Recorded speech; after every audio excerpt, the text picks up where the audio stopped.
Good morning, children. Today we will learn about the lesson 8 air and water. आज हम लोग air और water के बारे में पढ़ेंगे. Okay. Now in this chapter we learn about the layer of air surrounding the earth surface is called the atmosphere. जो हमारी अर्थ सरफेस में जो लेयर एयर की जो लेयर होती है उसमें उसे हम लोग एटमॉस्फेयर बोलते हैं. क्या बोलते हैं? एटमॉस्फेयर. जो कि आपको ऑलरेडी पता है ना. Air is a mixture of gases. Everybody know कि air is a mixture of gases. Okay. Air जो होता है वो गैसेस का मिक्सचर होता है. Third number, water exist in solid, liquid and gaseous form in nature. Water जो होता है वो हमारे नेचर में 3 फॉर्म में पाया जाता है. सॉलिड, लिक्विड और गैस स्टेट में पाया जाता है. Okay. Now water cycle represent the movement of water between water bodies, land and air. जो वाटर साइकिल होती है वो हमारी वाटर बॉडीज, लैंड और एयर के बीच में मूवमेंट करती है. Okay. Now what is the air. अब हम लोग पढ़ते हैं कि एयर क्या होता है. ठीक है. एयर क्या होती है? Air is essential for life on earth, planet earth.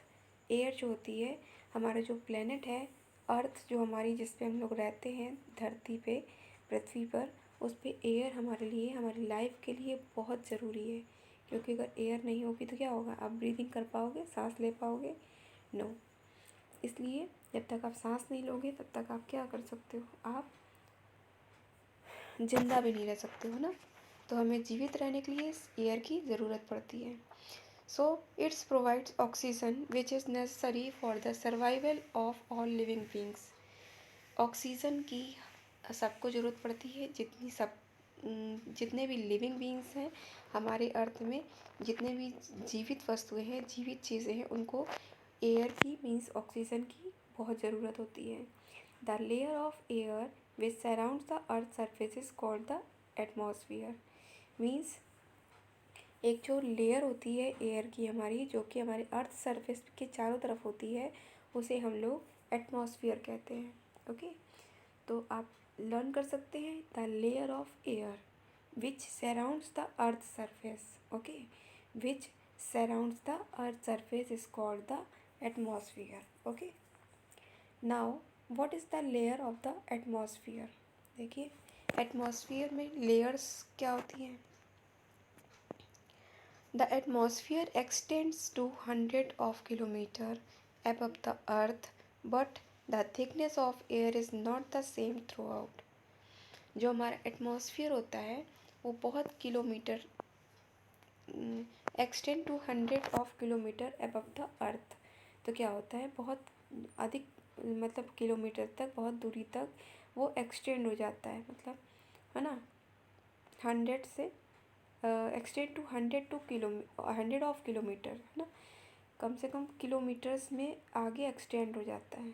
But the thickness of air is not the same through out. लेकिन जो एयर की जो थिकनेस होती है, अगर हम लोग बहुत आगे चले जाते हैं, बहुत आगे काफ़ी किलोमीटर दूर चले जाते हैं, तो जो एयर की थिकनेस होती है वो सेम नहीं होती है.